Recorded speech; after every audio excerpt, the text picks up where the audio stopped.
Bonjour, je te souhaite une excellente semaine bénie par la présence de Dieu. La source intarissable, il n'y en a qu'une. La source intarissable, c'est Jésus-Christ. Les enfants d'Israël, pendant leur marche, un mois dans le désert de Tsin, il n'y avait plus d'eau. Donc le peuple était dans la désolation et encore dans la plainte. Ils se sont plaints auprès de Moïse. Et l'Éternel a dit à Moïse et à Aaron, vous allez rassembler le peuple et vous allez parler en leur présence au rocher. Et le rocher donnera des eaux. C'est ce qu'ils ont fait. Ils ont obéi de manière inattendue, de manière miraculeuse. De l'eau est sortie du rocher.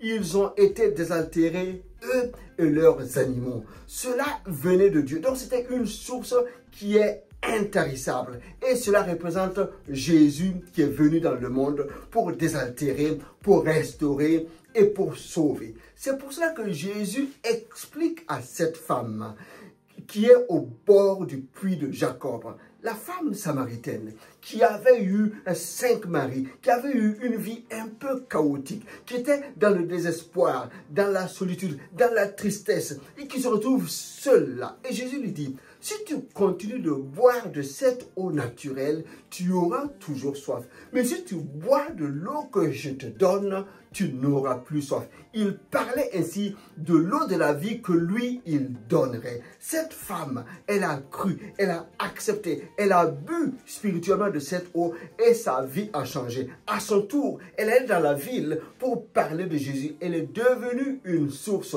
Sa vie a complètement changé. Elle n'était plus là pour se cacher, mais elle était là pour parler de la joie de la rencontre avec Jésus.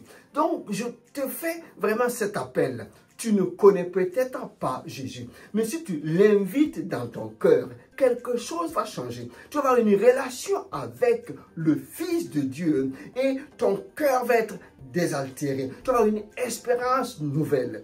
Et si tu le connais déjà, je t'invite à mieux considérer sa présence dans ta vie. Ne néglige pas ce rocher. Ne méprise pas ce rocher. Ne frappe pas ce rocher une deuxième fois. Christ a déjà été frappé. Il a été déjà cloué à la croix et il a tout accompli pour toi. Il faut que tu aies une pleine confiance en l'œuvre achevée de Christ et que tu t'attendes pleinement à lui jour après jour. Ses promesses s'accompliront dans ta vie si ta foi reste ferme sur ce rocher. L'eau de source coulera pour toi, pour te désaltérer, pour te restaurer et pour te conduire jusqu'à dans la vie éternelle. Sois béni, sois prospère, sois guéri, sois encouragé en cette semaine. La main de Dieu est sur toi. Lève les yeux et regarde le rocher qu'est Christ.